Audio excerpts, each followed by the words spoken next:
স্বামী এবং স্ত্রী তারা দুজনকে প্রচণ্ড ভালোবাসতেন। তো স্ত্রী তিনি প্রচণ্ড অসুস্থ এবং তিনি মারা যাবেন এরকম একটা অবস্থা। তো তিনি তার স্বামীকে ডেকে বললেন যে তোমার সাথে আমি তো মরেও যাবো হয়তো, বা তোমার সাথে একটু কথা আছে। কি? যে আমার আলমারিতে ছোট্ট একটা বক্স আছে, বক্সটা তুমি বের করে নিয়ে আসো। বক্সটা বের করলেন, নিয়ে আসলেন। নিয়ে আসার পরে বক্সটা খোলার পরে বলে দেখলো বক্সের মধ্যে 2টা বান্ডেল। বলে এইগুলো কিসের? বলে এখানে 1 লাখ টাকা আছে, আর পাশে একটা পুতুল পড়ে আছে। কটা পুতুল? একটা পুতুল পড়ে আছে, কাগজে মানে কাপড় দিয়ে বানানো পুতুল। তো তিনি বললেন এই টাকা কিসের আর পুতুল কিসের? বলে গল্প আছে। গল্প কি? বলে যে আমার যখন বিয়ে হয়েছে তখন আমার মা আমাকে বলে দিয়েছিলেন স্বামীর সাথে রাগারাগি করো না, যদি কখনো রাগ উঠে স্বামীর উপর, রাগ তো উঠবে স্বাভাবিক, আর রাগ উঠলে বসে বসে পুতুল বানায়। উঠলে কি করবে? বসে বসে পুতুল কাপড় দিয়ে, তখন তো কাপড় দিয়ে পুতুল পাওয়া যেত, পুতুল বানানো হতো, মেয়েরা বানাতেন, আমি দেখেছি। তো আমার বোনদেরকেও দেখেছি ওরা বানাতে। তো পুতুল বানিয়ে রাখো। তো এখন স্বামী তো ইমোশনাল, তার মানে তুমি আমার উপর জীবনে একবার রাগ করছো, একটা মাত্র পুতুল। বলে আরে না, আমি রাগ করে করে পুতুল বানিয়ে বিক্রি করিয়ে তো 1 লাখ টাকা জোগাড় করছি। সর্বশেষ রাগটা এখনো উঠে নাই, রাগ করে পুতুল বানিয়ে বিক্রি করে তো 1 লাখ টাকা জোগাড় করছি। এবার আপনি চিন্তা করেন, পরিবার রক্ষা করার জন্য অতটুকু শিক্ষাই তার বাবা বা তার মা বা তার দাদু তাকে বলে দিয়েছিল যে স্বামীর উপর রাগ করতে নাই, রাগ উঠলে তুমি এই কাজটা করো। পরিবার দেখেন কত শান্তির নীড় হয়ে গেছে। পারিবারিক জীবনে একটা প্রধানতম জিনিস হচ্ছে ওয়ামিন আয়াতিহি আন খালাকা লাকুম মিন আনফুসিকুম আজওয়াজাল লিতাসকুনু ইলাইহা ওয়া জাআলা বাইনাকুম মাওয়াদ্দাতান ওয়া রাহমা। মানে পারিবারিক জীবনের অন্যতম প্রধান একটা দিক হলো এখানে পরস্পর শান্তি এবং সুখ এখানে পাওয়া যায়। শান্তি অন্য কোনো কথা কোথায় না, ভাইয়েরা বলছি, বোনেরা বলছি, অন্য কোথাও শান্তি খুঁজে লাভ নাই। আল্লাহ বলছেন পরিবারের জীবনে বিল্ট ইন তিনি শান্তি তৈরি করে দিয়েছেন। এবং যেমন পুরুষরা সারাদিন কাজ করার পর তারা বাসায় ফিরে যাবেন শান্তির খোঁজে, মায়েরা সারাদিন, বোনেরা আপনার স্ত্রীরা সারাদিন কাজ করার পর স্বামী ফিরে আসবেন, এইটাতে তিনি শান্তি খুঁজবেন, আমার স্বামী ফিরে আসলে আমি শান্তি পাবো। অর্থাৎ পরস্পরের জন্য শান্তিদায়ক হবে। এটা কিন্তু আল্লাহ তাআলার কথা, আল্লাহর নির্দেশ, এবং এটা বিল্ট ইন কিন্তু আমাদের মাঝে। যেমন বোনেরা তারা কিন্তু ভেরি লাভিং, তারা কিন্তু ভালোবাসার একটা মন তাদের আছে। নারীরা তো এমনি কোমল, তাদের ভালোবাসার মন আছে। পুরুষরা তো এমনি তারা মানে আপনার কি খুব শক্তিশালী হৃদয়ের শরীরের অধিকারী, ফলে তারা বাইরে থেকে আয় ইনকাম করে ঘরটা যেন সত্যিকার একটা শান্তির নীড় হয়, এই যোগ্যতা তাদের আছে। কিন্তু এখন আমাদেরকে মিডিয়া, কালচার ইত্যাদি ইত্যাদি আমাদেরকে বিভিন্ন জায়গায় নিয়ে যাচ্ছে। এগুলো থেকে বাঁচাতে হলে আমাদের যে বিল্ট ইন ন্যাচারাল ফেতরাতি যেই অবস্থা আমাদের ছিল সেই অবস্থা আমাদের থাকা দরকার। আল্লাহ তাআলা বলেছেন পারিবারিক জীবনের কেমিস্ট্রি হচ্ছে 2টা। এখন তো আমরা কেবল ফিজিক্স নিয়ে আছি। ফিজিক্স মানে কি? কে দেখতে কত সুন্দর, এটাই কেবলমাত্র, কিন্তু কেমিস্ট্রি কোথাও নেই। মূলত দরকার তো কেমিস্ট্রি। কেমিস্ট্রি কি? কেমিস্ট্রি হচ্ছে হার্ট, আপনার হৃদয় আসলে কি আছে। আর কেবল শরীর সর্বস্ব জীবন না, চেহারাই কেবলমাত্র সব কিছু না। চেহারা তো আছেই, একজনের চেহারা একেবারে ধরেন বিশ্ব সুন্দরী এরকম একটা টাইপের, কিন্তু তার চরিত্র হচ্ছে একেবারে মানে ওই 2-4 দিন থাকা যায়, এরপর আর থাকা যায়। একটা মাকাল ফলের মধ্যে, মাকাল ফল তো দেখছেন আপনারা, মাকাল ফল। আরেকজন হচ্ছে বডি বিল্ডার পুরুষ, ওই আরেক টাইপের ওই মাকাল ফল, এর বাইরে কিছু না। দেখতে হয়তো সুন্দর, কিন্তু চরিত্রটা কি একেবারে তার বিপরীত। এরকম তো চলবে না, বরং আপনার ভিতর থেকে ভালো মানুষ হতে হবে। চেহারা কয়েকদিন পরে চেহারার প্রতি আকর্ষণ কমে যাবে, কিন্তু চরিত্রের প্রতি মানুষের আকর্ষণ কখনোই কমে না, খুবই দরকার। একজন রাসূল আল্লাহ তাআলা বলেছেন পারিবারিক জীবনে কেমিস্ট্রি হলো 2টো, আল মাওয়াদ্দা, ইন্টেন্স লাভ। ইন্টেন্স লাভ মানে কি? স্বামী এবং স্ত্রী আরেকজনকে পাগলের মতো ভালোবাসবে। পাগল মানে কি? অর্থাৎ দুইজন ধরে হাসতেছে, বাইরে থেকে কেউ এসে বলবে দুইজনে এটা পাগল হয়ে গেছো নাকি, তোমরা এরকম করছো কেন, পাগল হয়ে গেছো নাকি, এরকম করছো কেন? মানে হাসতে অথবা লুটিয়ে পড়তেছে একজন আরেকজনের গায়ের উপর। এবং কি কারণে হাসতেছি? কিছুক্ষণ পরে আমরা কি নিয়ে হাসা শুরু করছিলাম ভুলে গেছে। এইটা হচ্ছে কোরআনের কথা, আল মাওয়াদ্দা। এবং 2 নম্বর হচ্ছে কি? রাহমা, ওয়া জাআলা বাইনাকুম মাওয়াদ্দাতাও ওয়া রাহমা, এবং রাহমা। এবং ইন্টারেস্টিংলি 2টো শব্দ এখানে নাকেরা মানে ইনডেফিনিট। আপনি ইংরেজি গ্রামার যারা পড়েছেন, ইনডেফিনিট মানে হচ্ছে নির্দিষ্ট কোনো মাওয়াদ্দা, রহমত না, মানে একজন আরেকজনের প্রতি অনুগ্রহ করবেন। অনুগ্রহ মানে কি? আমি গতকাল একটা ভিডিও দেখছিলাম, ভিডিওতে দেখলাম একজন নারী, তিনি প্রচন্ড বৃদ্ধা, আমার মনে হয় তার বয়স হবে 90, আর তার স্বামীর বয়স 100 সুই। এই স্বামী কি করছে? তার স্ত্রীর মাথাটা টিপে দিতেছে, পাটা টিপে দিচ্ছে। I was just about to cry. সুবহানাল্লাহ। এই দৃশ্যকে এখন যুবক যুবতীদের মাঝেই তো আপনি দেখবেন না, এই বিয়ে হয়েছে আমার তো স্টুডেন্ট, এরকম ধরেন হাজার হাজার স্টুডেন্টের বিয়ে হয়েছে আমার, আমি নিজেও কত শত পড়াইছি মনে নাই। বিয়ে হওয়ার 1 মাস পরে আইসা কান্নাকাটি করে, স্যার আপনি তো বিয়ে পড়ে দিয়েছেন, এখন তো আর একসাথে থাকতে পারতেছি না, করণীয় কি? আরে মেয়ে 2-4 বছর তো হানিমুনেই যায়। তাহলে প্রথম দেখে 1-2 মাসের পর থেকে তাদের খোটাখুটি, সিমটা ইত্যাদি শুরু হয়েছে। তাহলে এরা 100 বছর কেমনি জীবনযাপন করলো? একজন আরেকজনকে যে মমতায়, যে ভালোবাসায় একজন আরেকজনের মাথা টিপে দিচ্ছে। বিশেষ করে নারীরা তো একটু দুর্বল হয়ে যায় এই কারণে, কারণ আমাদের দেশীয় প্রেক্ষাপটে এরা প্রচণ্ড স্ট্রেস নেয়। এক সন্তান জন্মের স্ট্রেস, তারপরে পারিবারিক স্ট্রেস, আর মহিলাদের তো একটা চরিত্র আছে, তা হলো যে তারা কোনোদিন ভালো খাবে না, সব ভালো খাবারটা সন্তানদের জন্য আর স্বামীর জন্য রেখে দেবে, আর নিজেরা সব পচা গান্দা ইত্যাদি এগুলো খাবে। এটা বোনদের এটা তাদের হার্টের পরিচয়, কিন্তু হার্টের পরিচয়টা দিয়ে লাভ কি? এটা হচ্ছে ব্রাদারদের আবার প্রবলেম। ব্রাদাররা হচ্ছে তাদের স্ত্রীদের জন্য কি কি লাগবে এগুলো খুঁজে নিয়ে আসা দরকার। তুমি এটা খাও, বসে নিজেরা খাওয়াবে, এই ভালোবাসা তো না। এগুলো আমরা আগে দেখছি, ছোটবেলায় দেখেছি, শুনেছি এরকম ভালোবাসার কথা। এবং ওই জন্য দেখেন আপনি আগের যুগে নারীরা তারা কিন্তু স্ট্রেংথ, যেমন আমার মায়ের বয়স এখন প্রায় 85, 75, 77, 77। আল্লাহর রহমতে এখনও, কালকে আমি রাতটাই তার পাটা একটু শুধু টিপিয়ে দিচ্ছিলাম, এতটুকুই, আর আল্লাহর রহমতে ভালো আছেন। কিন্তু এখনকার নারীরা, আমার স্ত্রীকে দেখা যায় তুলনামূলকভাবে আমার মায়ের চেয়ে একটু শারীরিকভাবে বেশি দুর্বল মনে হচ্ছে, যেন মানে পরিস্থিতি এরকম মনে হয়। আমি অন্যদিকে কথা বলছি, কারণ হচ্ছে আসলে আমরা সেভাবে টেক কেয়ার করি না আমাদের স্ত্রীদের, যেভাবে টেক কেয়ার করা দরকার ছিল। তার রহমত, একজন আরেকজনের প্রতি অনুগ্রহ করা, একজন আরেকজনের প্রতি অনুগ্রহের দৃষ্টিতে দেখা। আপনি ভাই বাইরের মানুষের প্রতি অনুগ্রহ দেখে লাভ কি? লাভ আছে, কিন্তু স্ত্রীর প্রতি অনুগ্রহ করলে 3 ধরনের লাভ আছে। একটা হলো তিনি আপনার স্ত্রী, আত্মীয়তার সম্পর্ক, আবার আপনার দায়িত্ব আছে একজন মুসলিমার প্রতি, এরপরে আরো কত কিছু আছে। তিনি তো আপনার প্রতিবেশী, সবচেয়ে বড় প্রতিবেশী তিনি। এবং কেমন প্রতিবেশী? আপনার পাশের সিটি শুয়ে থাকেন সারাদিন, সব সময় আপনার পাশের সিটেই বসেন, মানে এরকম প্রতিবেশী। এর চেয়ে নিকটবর্তী প্রতিবেশী আর কই পাবেন আপনি? এর চেয়ে নিকটবর্তী প্রতিবেশী আর কোথাও নাই। বাবারা কোনোদিন পরিবার পরিচালনা করার মতো যোগ্যতা নিয়ে তারা জন্ম নেয় নাই। পরিবার পরিচালনা করার যোগ্যতা নিয়ে জন্ম নেয় মায়েরা, আমি যেটা আগেও বলেছি, এবং এটা কোরআন এবং হাদিসের কথা। আমি এত জায়গায় যেতে পারবো না, শুধু আপনাদের কয়েকটা এক্সাম্পল বলবো পৃথিবীব্যাপী। যেমন আমার নিজের কথা আমি বলছি, আমার বাবা যখন মারা যায় তখন আমার বয়স 4। আমার বাবা মারা গেছে তখন আমার বয়স 4, এবং মা আমাদেরকে বড় করেছেন, মানে পড়াশোনা করিয়েছেন। আর মা তো ক্লাস 2 পাস করেছেন, আমি আগেই বলেছি। তারপর তিনি পড়াশোনা করাইছেন এবং লালন পালন করেছেন সব কিছু। উনি তো আর আয় ইনকাম করতে পারেন না, গ্রামে কিছু জায়গা জমি ছিল, ধান উৎপাদন হতো, এগুলো দিয়ে সব চলতো, বাজারও চলতো এগুলো দিয়ে, অন্য সব কিছু চলতো এগুলো দিয়ে। পৃথিবীব্যাপী হাজার হাজার মুসলিম স্কলাররা আছেন যাদের বাবা মারা গেছেন তাদের বয়স যখন 2, 1, 3, 5 এরকম অবস্থায়। যেমন ইমাম বুখারী, বাবা মারা গেছেন যখন তার বয়স 2। যেমন ইমাম শাফি, তার বাবা মারা গেছেন যখন তার বয়স হলো 5। যেমন আপনি দেখবেন এরকম অনেক গল্প, আমার এখানে একটা ছোট বই আছে, আপনারা নিয়ে যাবেন, সোনালী যুগের মায়েরা। মানে যেই যুগে মায়েদের সন্তানরা সোনার চেয়েও বেশি মূল্যবান হয়ে গেছেন। যেমন আমি ইমাম আহমদ ইবনে হাম্বল, মা তো তাকে নিয়ে মাদ্রাসায় যেতেন, যেমন আপনার বাচ্চাদেরকে নিয়ে আসছেন। যেই পরিবারে শুধু মা আছে যথেষ্ট, আর কিচ্ছু লাগে না, কারণ মা হচ্ছে সব কিছু দিতে পারে। মাকে আল্লাহ তাআলা বিল্ট ইন সব দিয়ে দিয়েছেন। শুধু মা ইনকাম করতে পারে না টাকা পয়সা, এতটুকুই। আদারে যদি ফ্যামিলির একটু সাপোর্ট থাকে, অথবা ফ্যামিলিতে কিছু যদি চলার মতো অবস্থা থাকে, তাহলে সন্তান এরকম হতে পারে। মা যদি একটু দিনদার, মা যদি একটু বুদ্ধিমতী, মা যদি একটা বড় স্বপ্ন থাকে যে আমি আমার সন্তানকে এরকম করতে চাই, এটা যদি মায়েরা করে। সেই জন্য আমি বলছি যে পরিবার এটা ইসলামে কতটা গুরুত্বপূর্ণ। ইসলাম কিন্তু সংসার বিরাগী হওয়াকে হারাম ঘোষণা করেছে, হারাম। সংসারী বিরাগী, ওয়ারহবানিয়াতান ইবতাদাউহা মা কাতাবনাহা আলাইহিম। রহবানিয়াত বৈরাগ্যবাদ, যেমন হিন্দুরা অথবা খ্রিস্টানরা, তাদের ওই যে তাদের ফাদারদের কিন্তু বিয়ে করা হারাম, আপনি জানেন। এবং তাদের নান, অর্থাৎ যারা খ্রিস্টান পাদ্রী, যারা পুরুষ অথবা মহিলা, তাদের জন্য বিয়ে করা হারাম। যেমন বৌদ্ধদের তাদের মঙ্ক বা তাদের যে ভিক্ষুদের, যেমন হিন্দুদের বৈরাগী, হিন্দু ইয়েতে আছে। ইসলামে কিন্তু কোনো বৈরাগ্য প্রথা নাই।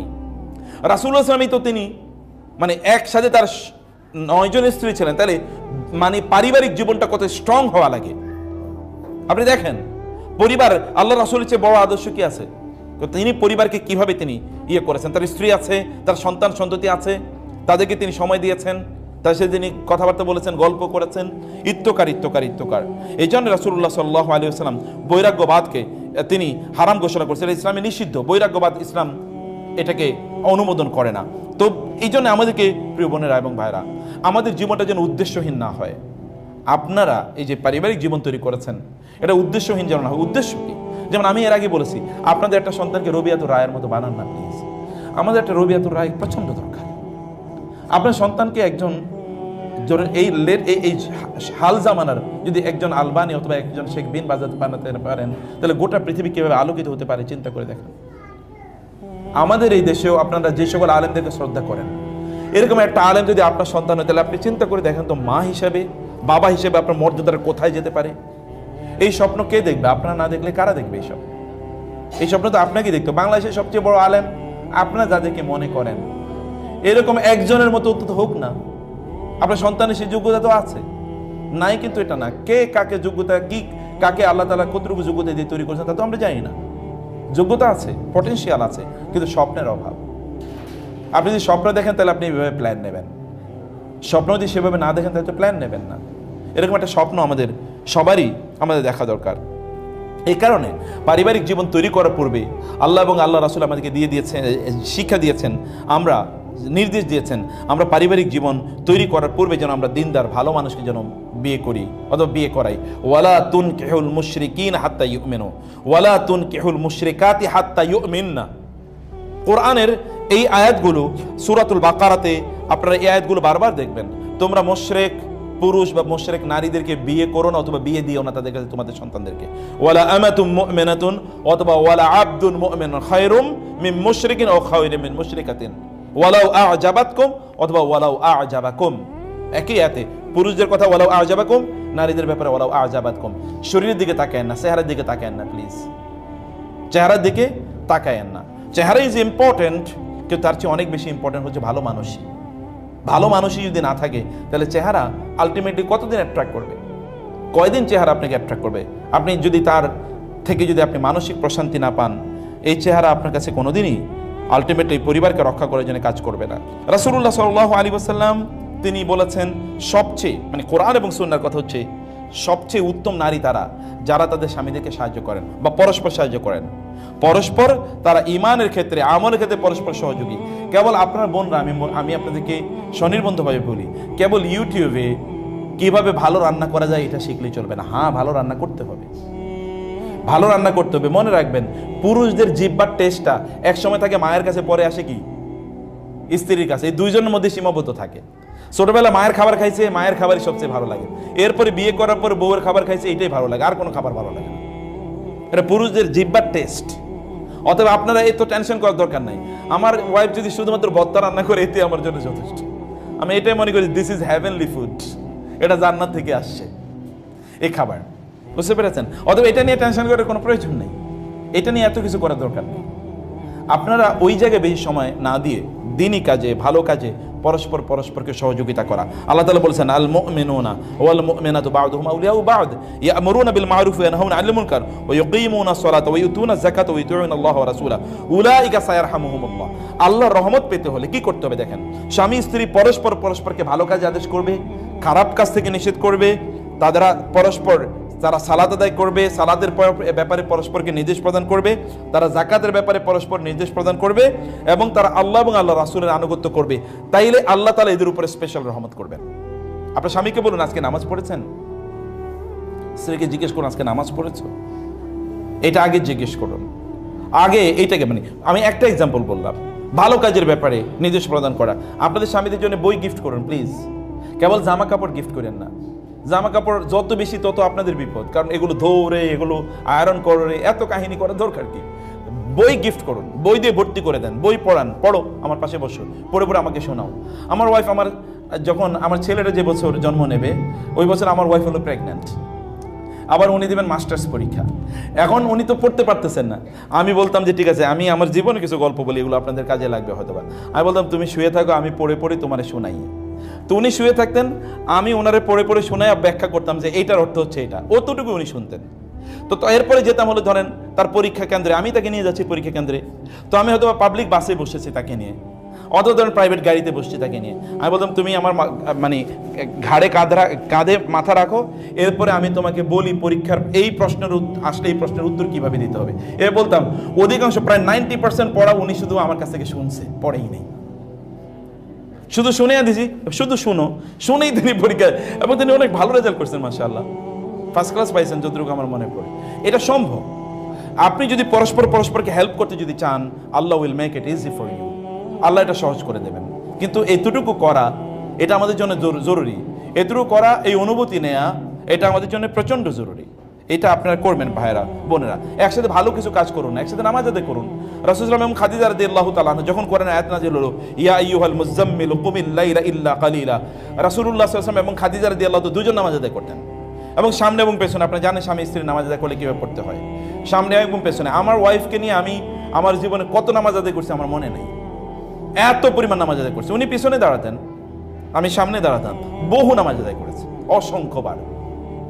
সালাত আদায় করুন, একসাথে পড়ুন না। আপনাদের ভালোবাসা বিল্ডিং হোক, ভালোবাসা তো তৈরি হোক, এগুলো করা দরকার। এই সকল ভালো কাজে আপনাদেরকে করা দরকার। কোরআন আয়াত যখন আল্লাযীনা ইয়াকনিজুনা যাহাবা ওয়াল ফিদ্দাতা ওয়ালা ইউনফিকুনাহা ফি সাবিলিল্লাহ ফাবাশশিরহুম বিআযাবিন আলীম। কোরআনের সূরাতু কোন সূরা এটা স্যার? সূরাতু তাওবার এই আয়াতটি যখন নাজিল হয়, সূরাতু তাওবার এই আয়াতটি যখন নাজিল হয়, তখন সাহাবায়ে কেরামরা তারা কেউ তারা মনে করতেন যে এই আয়াত, যেমন সাওবান রাদিয়াল্লাহু তাআলা বললেন, এই আয়াতটি নাজিল হওয়ার পর সাহাবায়ে কেরামরা কারা মনে করতেন এটা সোনা এবং রূপার ক্ষেত্রে নাজিল হয়েছে। কিন্তু আমরা জানতাম অনেকেই যে আসলে এখানে সোনা রূপার ব্যাপারে আলোচনা করা হয় নাই, বরং এখানে স্ত্রীর ব্যাপারে আলোচনা করা হয়েছে। শ্রেষ্ঠতম সম্পদ হলো কি? কোন একজন ব্যক্তি তিনি অন্য কিছু উপার্জন করছেন, অর্থাৎ স্বর্ণ রূপা এগুলো বাড়ি গাড়ি ইত্যাদির জন্য তিনি দৌড়াচ্ছেন, কিন্তু তিনি তার স্ত্রী, উত্তম স্ত্রী তিনি তৈরি করেন নাই, ওই ব্যক্তি ফাবাশশিরহু বিআযাবিন আলীম, ওর জন্য ভয়ঙ্কর শাস্তি আছে। মানে স্ত্রীকে তৈরি করতে হয়। ভাইয়েরা থাকলে আলোচনা ভাইদের জন্য ছিল, কিন্তু আপনাদেরকেও বলবো, আপনাদের সন্তানকে আপনারা বুঝান। আপনার স্ত্রী, আপনার স্বামী হয়তো বা দিনদার না, আপনি তাকে দিনদার বানান। আপনার স্ত্রীকে যদি দিনদার না হয় তাহলে আপনার দায়িত্ব, একটা দিনদার স্ত্রী বানান না। আপনি যদি একজন দিনদার স্ত্রী বানাতে পারেন তাহলে আপনার টেনশন নাই, আর কোনো টেনশন। আপনার সন্তানরা দিনদার হবেই হবে। তাহলে ইনভেস্টমেন্ট করতে হবে স্ত্রীর মধ্যে, মূলত সন্তানদের প্রতি ইনভেস্টমেন্ট করার আগে স্ত্রীদের প্রতি ইনভেস্টমেন্ট করতে হবে, তাদের মধ্যে ইনভেস্টমেন্ট করতে হবে। কিভাবে ইনভেস্টমেন্ট করবেন? যেমন বোনদের আপনাদেরকে বলছি, বিভিন্ন জায়গায় এখন কোর্স পাওয়া যায়, এই কোর্সগুলো আপনারা করেন। এখানেই তো সব আলোচনা আমাদের পক্ষে হয়তো করা সম্ভব না, যদিও আমি আমার দাওয়াতি একটা কাজ হিসেবে আমি এটাকে গ্রহণ করেছি, কিন্তু কতদিন করবো সেটা আমি জানি না। আমি শুধু বলবো আপনাদেরকে যে আপনারা দিনই কাজে বিভিন্ন জায়গায় অন্তর্ভুক্ত থাকেন প্লিজ। দিনই কাজগুলো আপনারা বিভিন্নভাবে দিনই কাজগুলো আপনারা করেন। একজন আরেকজনকে প্রচণ্ড ভালোবাসে, ভালো করে শুনুন। রাসূল ইসলাম বলেছেন, ওয়ানিসাউকুম মিন আহলিল জান্নাহ, তোমাদের জান্নাতি নারীরা কারা? যারা আল ওয়াদুদু, স্বামীদেরকে বেশি ভালোবাসেন, এবং আল আউদু, স্বামীদের কাছে বারবার ফিরে আসেন। স্বামীদের কাছে কি করেন? বারবার ফিরে আসেন। আলা আযাউজিহা আল্লাতী ইযা গাদিবা জাআত, যদি স্বামী রাগ করে তাহলে তিনি স্বামীর কাছে আসেন এবং তার হাতে তার হাতটা রেখে বলেন, সুম্মা তাকুলু লা আযুকু গামদান হাত্তা তারদা, তুমি রাগ করছো কেন? আমি ঘুমাবো না যতক্ষণ পর্যন্ত তুমি আমার প্রতি সন্তুষ্ট না হও। কিভাবে সমস্যার সমাধান করে, কিভাবে সমস্যার সমাধান করে? তো এখন স্বামী রাগ করছে, এরপরে আপনি আরেক বিছানায় গিয়ে এখন থেকে শুইতেছেন, ঘুমাইতেছেন, অথবা রাগ করে বাপের বাড়িতে চলে গেলেন। সমস্যা কি সমাধান হলো না জটিল হলো? সমস্যা জটিল হলো, সমস্যার সমাধান হয় নাই। সমস্যাকে সমাধান করার জন্য স্বামী রাগ করাচ্ছে, তার কাছে গিয়ে বলবেন যে তুমি কেন রাগ করেছো, আমার ভুল হলে আমি ক্ষমা চাই, আদরে তুমি রাগ করো না। আচ্ছা ঠিক আছে, তুমি রাগ করছো, শান্ত হও, আমি তোমার হাতে হাত রেখে, হাদিসে বলছে, রাসূল সাল্লাল্লাহু আলাইহি ওয়াসাল্লাম বলেছেন, এবং সহিহ হাদিস, রাসূলুল্লাহ সাল্লাল্লাহু আলাইহি ওয়াসাল্লাম বললেন, সহিহুল জামিআর হাদিস এটি, যে তুমি যতক্ষণ পর্যন্ত সন্তুষ্ট না হবে ততক্ষণ পর্যন্ত লা আনামু আবাদা, অথবা আলা আনামু, আমি ঘুমাবো না যতক্ষণ পর্যন্ত তুমি আমার প্রতি সন্তুষ্ট না হও, আমি খাবো না যতক্ষণ পর্যন্ত তুমি সন্তুষ্ট না হও, এরকম, বা তুমি রাগ যতক্ষণ পর্যন্ত না কমাও। এরপর দেখবেন তিনি she will start loving you মোর।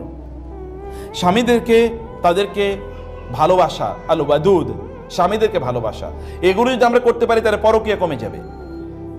এবং স্ত্রীদেরকে ভালোবাসুন, যেটা আমি এর আগে বলেছিলাম, যে পরস্পর গল্প করুন, কথাবার্তা বলুন, গল্প করেন, কথাবার্তা বলেন, হাসতে থাকুন। যারা কি একদল লোক আছে যারা হাসাহাসি অথবা গল্প সব বিয়ের আগে শেষ করে ফেলে, এরপরে আর গল্পের কিছু থাকে না, এরপরে শুধু থাকে মারামারি। দেখছেন না? মানে আগে তো রোমান যদি আগে সব শেষ করে ফেলে তাহলে পরে কি করবে? পরে তো আর কিচ্ছু বাকি থাকে না, এবং এই কারণে পরে সব মারামারি লাগে। আচ্ছা, আপনার দাদা দাদি বা আপনার মা এবং বাবা তারা পরস্পরকে এরকম পাগলের মতো ভালোবাসতো কেন? একজন আরেকজনের ছাড়া চলতে পারতো না। এই কই গেলা, আমি তো এখনো কেউ কারো নাম এখনো গ্রামে গিয়ে দেখি নাম কেন অমুক তো কই গেলা, খাইলো কিনা আজকে, কোথায় গেছিল, এরকম টাইপের কথাবার্তা, মানে সরাসরি পর্যন্ত বলেন, এতটা রেসপেক্ট করে একজন আরেকজনকে, তাই না? এখন তো আমরা প্রথমত বলি তুমি, তারপর থেকে কি শুরু হয় তুই। তুমি সাস্টেন করে না বেশিক্ষণ, এরপরে শব্দটা শুরু হয়ে যায় তুই। মানে রিলেশনটা কতটা খারাপ পর্যায়ে আমাদের যাচ্ছে। পরস্পরকে ভালোবাসা দরকার, পরস্পরের সাথে গল্প করা দরকার।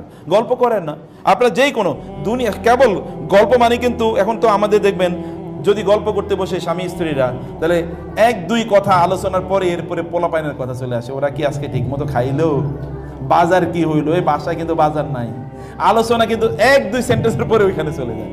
না ভাই আর কোনো আলোচনা নাই, তাহলে এর আগে এত আলোচনা কিসের ছিল, তার আগে কিসের এত আলোচনা ছিল?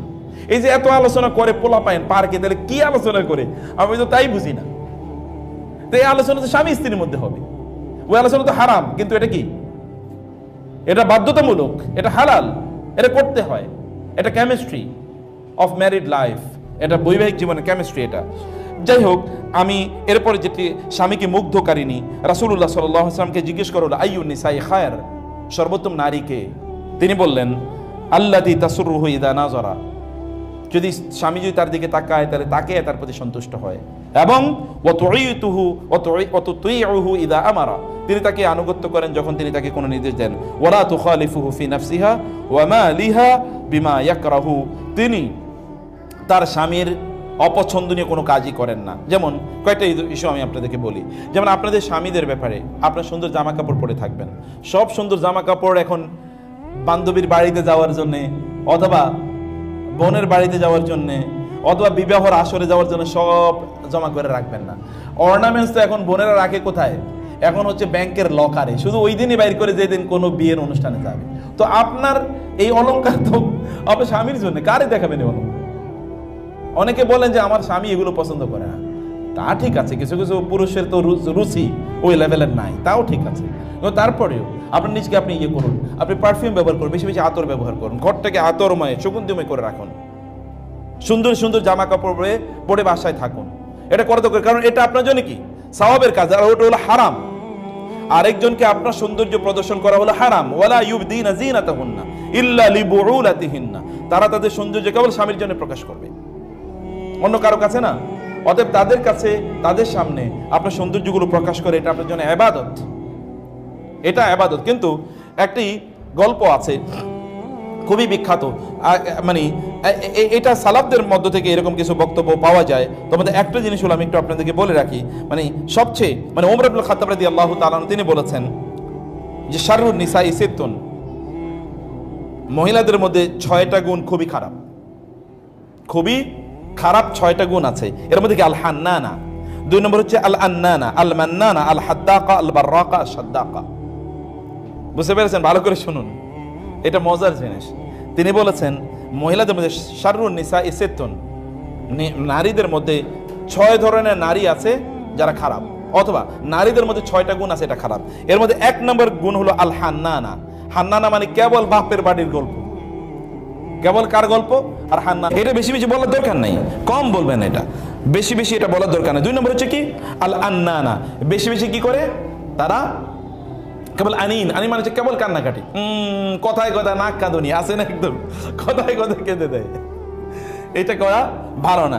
3 নম্বর কি হচ্ছে আল মান্নানা, মানে কেবল খোঁটা দেয়। কি দেয়? কেবল খোঁটা দেয়। কিসের খোঁটা? আমার বান্ধবীর এত বড় একটা ফ্ল্যাট, আর তোমারে মিয়া বিয়ে করে আমার জীবনটা শেষ হয়ে গেছে, তোমার বিয়ে না করলে আমার ওই যে অমুকে কত, আমার বোন, আমার বান্ধবী, আমার অমুকে, তারা কত ভালো আছে। এটা হলো আল মান্নানা, মানে খোঁটা দেয়া। এটা খুবই একটা খারাপ কাজ। এটি কোনো নারী, যে সকল নারীর এই কাজটিগুলো করেন, মানে যদিও ওমর ইবনে খাত্তাব থেকে এরকম একটা বর্ণনা আছে, আমি জানি না বর্ণনাটি নিয়ে অনেক ধরনের বক্তব্য আছে যে এটা সত্য কিনা, কিন্তু আরবরাই জাতীয় কথাগুলো, আরবি ভাষায় জাতীয় কথাগুলো খুবই প্রসিদ্ধ। এবং 4 নম্বর হচ্ছে কি আল হাদ্দাকা। আল হাদ্দাকা মানে হচ্ছে তিনি কোথাও ধরেন বেড়াতে গেছেন, বান্ধবীর বাসায় বেড়াতে গেছেন, ওইখানে গিয়ে দেখলেন তার বাসার হলো 1500 স্কোয়ার ফিটের। এখন স্বামীরে বলেন তুমি আমার এই 800 স্কোয়ার ফিটের বাসায় আর কত বছর রাখবা? অথবা ওইখানে একটা নতুন ডাইনিং টেবিল দেখে এসে আমাদের ডাইনিং টেবিলটা এখন আর আমার ভালো লাগে না, ওইখানে কত সুন্দর একটা ডাইনিং টেবিল দেখে এসেছি। অথবা মার্কেটে গেলে যেটাই দেখে এটাই বাচ্চাদের মতো, এটা কত সুন্দর, চলো এটা নেই। মানে এই যে প্রবণতা, এই আল হাদ্দাকা, এই আল হাদ্দাকা টাইপের হওয়া কোন অবস্থায় এটা ভালো না। এরপর 5 নম্বর হচ্ছে আল বাররাকা। আল বাররাকা মানে হচ্ছে বিজলি, অর্থাৎ চোখের দিকে তাকাইলে মনে হচ্ছে ওখানে বিজলি জ্বলবে। এখন বিজলি জ্বলা মানে কি, চোখ দিয়ে মনে হচ্ছে খেয়ে ফেলবে এরকম একটা টাইপের, ঠিক আছে? চোখ এরকম না, চোখকে শান্ত। স্বামী এবং স্ত্রী উভয়ের জন্য প্রয়োজন একই বক্তব্য, যে এমন যেন না হয় আপনাদের চোখটা সুন্দর হবে, বরং চোখে কোহল লাগানো, এবং নারীরা তাদের হাতে কি মেহেদি যেটাকে আমরা বলছি এটা লাগিয়ে রাখে, এটা উত্তম। রাসূল সাল্লাল্লাহু আলাইহি ওয়াসাল্লাম এরকম জিজ্ঞেস করেছেন যে এটা দেখো না, এটা নাই কেন, তোমার হাতে এটা নাই কেন? এটা সৌন্দর্যের অংশ। আমরা তো কেবল ঈদের দিন এটা লাগাই, তাই না?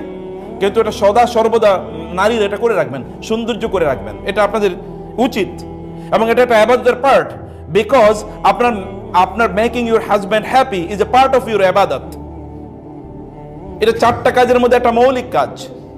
এবং পুরুষদের চরিত্র যদি ঠিক রাখতে তাহলে আপনারাই পারবেন, আদারওয়াইজ পুরুষদের চরিত্র নষ্ট করে দেওয়ার জন্য বহু ধরনের জিনিস বিভিন্ন জায়গায়, এগুলো বহু ধরনের জিনিস আছে। এবং লাস্ট হলো আসাদ্দাকা।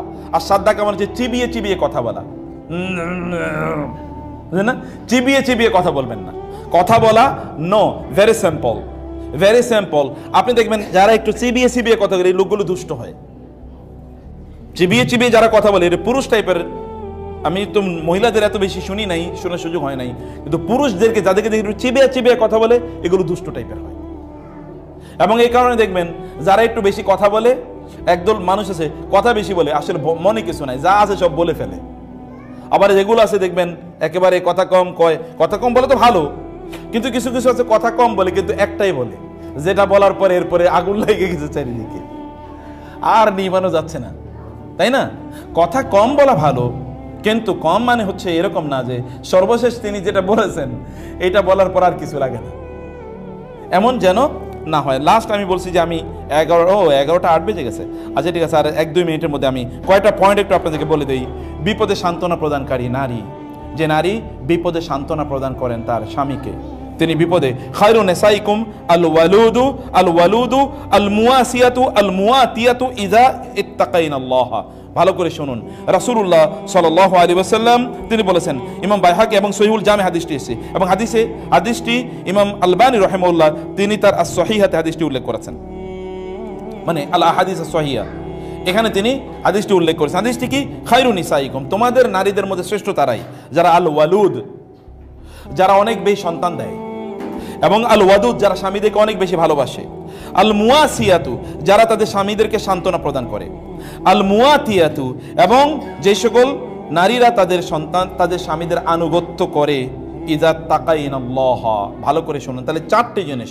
সন্তান বেশি দেয়া, আপনার যদি শারীরিক সক্ষমতা থাকে, যদি অসুস্থ থাকে তাহলে তো ভিন্ন কথা, কিন্তু শারীরিক সক্ষমতা থাকলে সন্তান বেশি নিয়েন। বোনেরা, আমি আবারও বলি, ভালো কিছু মানুষ আপনাদের মাধ্যমে আসুক না এই পৃথিবীতে, ভালো কিছু মানুষ আসুক আপনাদের মাধ্যমে, এবং স্বামীদেরকে বেশি বেশি ভালোবাসা শো করুন, ভালোবাসা প্রদর্শন করুন। আমার পারিবারিক জীবনে আরেকটা গল্প বলি। আমি যত সফরে যেতাম, যাওয়ার আগে আমার স্ত্রী কি করতেন, আমার লাগেজের মধ্যে কতগুলো কাগজ ঢুকিয়ে দিতেন, এবং এই কাগজগুলো কখনো কখনো তো প্রতিদিনের জন্য একটা করে চিঠি। তখন তো চিঠির যুগ ছিল, এখন তো আর চিঠির যুগ নাই, কিন্তু উনি আল্লাহর কসম করে বলছি এরকম তিনি অনেকগুলো চিঠি দিয়ে দিতেন, এবং ওগুলো দেখে দেখে আমি হাসতাম, বিভিন্ন ধরনের কথাবার্তা এগুলো বলতেন। এটা কিন্তু টোকেন অফ লাভ, এটা টোকেন অফ লাভ। এটা মানে এই ভালোবাসার বিভিন্ন ধরনের এক্সপ্রেশন আছে, এটা জানা দরকার। ভালোবাসা কিভাবে নিত্য নতুন, মানে আপনি কিছু টেকনিক ডেভেলপ করেন, যে টেকনিক আপনি ভালোবাসা শো করবেন, এটা করা দরকার। এবং আল মুয়াসিয়াতু, যেটা বলেছি, তার কোনো কষ্ট হলে আপনি দ্রুত সেই কষ্টে সাড়া দেন। স্বামীর যদি একটু শরীরটা খারাপ হয়, দ্রুত তার কাছে যাবেন, দেরি করবেন না। এটা ক্ষতি, এটা পারিবারিক বন্ধনটাকে দুর্বল করে দেয়। আপনার পারিবারিক বন্ধনটা স্ট্রং করাটাই হলো আপনার সফলতা। আপনার সফলতা পারিবারিক বন্ধনটাকে স্ট্রং করা বা শক্তিশালী করা। অতএব এটি আমাদের করতে হবে। আর তার অধিকার পূরণে সবার চেয়ে বেশি অগ্রগামী। আমাদেরকে অনেক সময় অনেকে প্রশ্ন করেন যে আমার বাবা মার অধিকার বেশি নাকি আমার স্বামীর অধিকার বেশি। ভালো করে শুনবেন, স্বামীর অধিকার বেশি।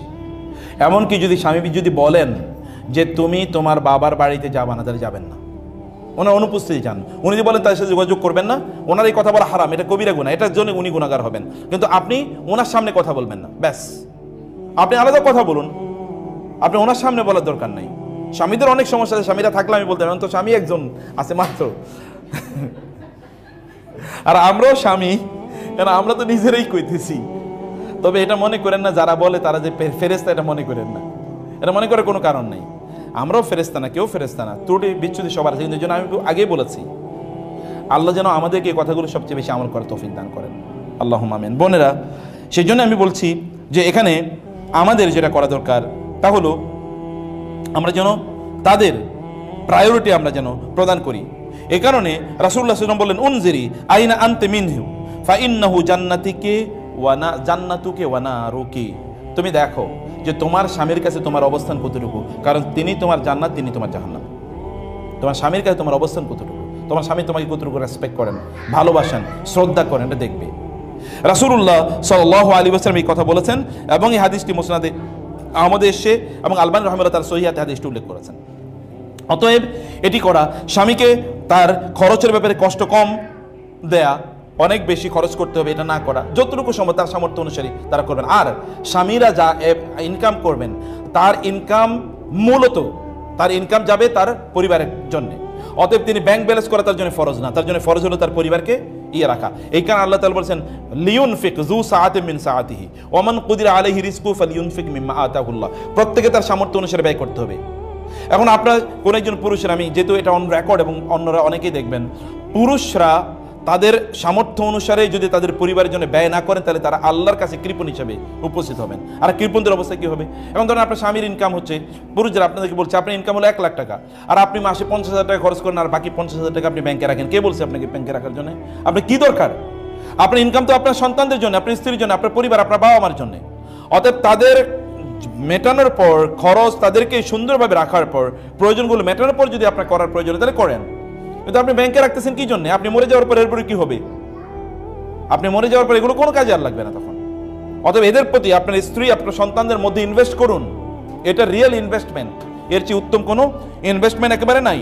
অতএব বোনেরা, আপনাদের জন্য এই পয়েন্টটা হলো তা হলো যে স্বামীদের প্রতি তাদের কোনো কিছু হলে তাদের প্রতি কৃতজ্ঞতা প্রদর্শন করা, তারা যাই করেছে এই জায়গায় কৃতজ্ঞ থাকা। আর এবং আপনি জানেন, আপনি যদি কৃতজ্ঞতা আদায় করেন তাহলে আল্লাহ তাআলা আপনার পরিবারে বরকত বাড়িয়ে দেবেন। লা ইন শাকারতুম লা আযীদান্নাকুম, তোমরা শুকর আদায় করলে আমি তোমাদের এই বরকতগুলো আরো অনেক অনেক বাড়িয়ে দেবো। আপনার স্বামীর ইনকাম বাড়বে যদি আপনি কৃতজ্ঞতা আদায় করেন। কৃতজ্ঞতা আল্লাহর আদায় করুন, স্বামীর কৃতজ্ঞতা আদায় করুন। মান লাম ইয়াশকুরিন নাস লাম ইয়াশকুরিল্লাহ। কেউ যদি মানুষের কৃতজ্ঞতা আদায় না করে, তাহলে সে আল্লাহর কৃতজ্ঞতা কিভাবে আদায় করবে? আদায় করতে পারবে না, ওই দক্ষতা বা যোগ্যতায় তার থাকবে না। তাদের কৃতজ্ঞতা আদায় করা খুবই গুরুত্বপূর্ণ, তাদেরকে সম্মান দেয়া, তাদেরকে কোনো অবস্থায় কষ্ট প্রদান না করা। রাসূলুল্লাহ সাল্লাল্লাহু আলাইহি ওয়াসাল্লাম বললেন, লা তুজি ইমরাতুন যাওজাহা ফিদ দুনিয়া ইল্লা ক্বালা যাওজাতু ফিল হুরিল আইন মিনাল হুরিল আইনি লা তুজিহি ক্বাতালাকিল্লাহি ফাইন ক্বাতালাকিল্লাহু ফাইন্নামা হুয়া ইনদাকি দাখিলুন ইউশিকু আন ইউফারিকাকি ইলাইনা। যখন কোনো নারী তার স্বামীকে যদি কষ্ট দেন, তাহলে জান্নাতের হুররা বলতে থাকেন, তোমাকে আল্লাহ ধ্বংস করে দিন, তুমি কেন ওই লোকটাকে কষ্ট দিচ্ছ, তুমি কেন ওই লোকটাকে কষ্ট দিচ্ছ। এ কারণে এটা সহিহ হাদিস। এখানে আমরা বলছি যে কোনো অবস্থায় আমরা যেন আমাদের স্বামীদেরকে যেন কোনো অবস্থায় কষ্ট না দেই, এবং তাদের বাড়িতে ওয়াকারনা ফি বুয়ুতিকুন্না ওয়ালা তাবাররাজনা তাবাররুজাল জাহিলিয়াতিল উলা, ঘরে বেশি বেশি থাকা, অপ্রয়োজনে ঘর থেকে, স্বামীর ঘর থেকে বের না হওয়া, প্রয়োজনে অপ্রয়োজনে বিভিন্ন জায়গায় ঘুরতে বেড়ানো, এগুলো অনুমোদন, যদি স্বামী অনুমোদন তাহলে ভালো কথা। আদারওয়াইজ আপনি বেশি বেশি আপনার বাসায় থাকুন, এতে আপনার কল্যাণ অনেক বাড়বে, বরকত অনেক বাড়বে। আপনি তো সুখ চান, আপনার সুখ এতে অনেক অনেক বাড়বে। এবং স্বামীর গোপনীয় বিষয়গুলো, এগুলো কোনো জায়গায় এগুলোকে শেয়ার না করা, এবং স্বামী সন্তানদের প্রতি প্রচণ্ড স্নেহশীলা থাকা, যেটা আমি আগেও বলেছিলাম। এই কাজগুলো আমাদের প্রচণ্ড গুরুত্বপূর্ণ, এগুলো আমাদের করা দরকার। আর যে কাজগুলো আমাদের করা হারাম বা নিষিদ্ধ, এরকম অসংখ্য আমরা কিছু বদ চরিত্রের কথা আমরা বলেছিলাম, যেগুলো নারীদের মধ্যে থাকা রাসূলুল্লাহ সাল্লাল্লাহু আলাইহি ওয়াসাল্লাম নিষিদ্ধ করেছেন, সেগুলো যেন আমাদের মধ্যে না থাকে। This is important. আমি লাস্ট শুধু 1 মিনিট আমি আপনাদেরকে কয়েকটা পয়েন্ট শুধুমাত্র বলে রাখি, সেগুলো আপনি একটু মাথায় রাখবেন। স্ত্রীর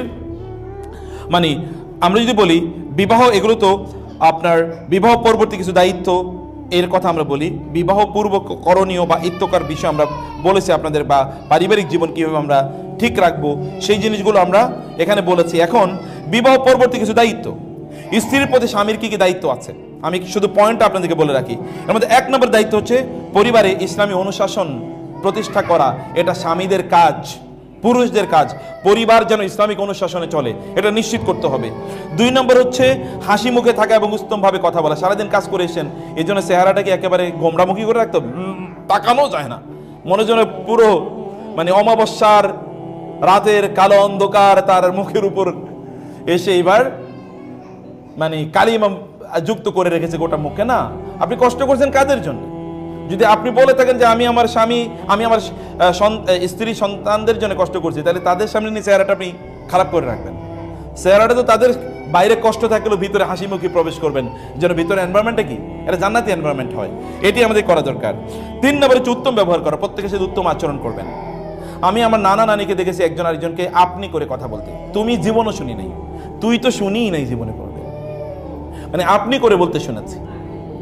মানে একজন আরেকজনকে, আগে এরকম ছিল এবং সেখানে ভালোবাসাও ছিল, তাই না?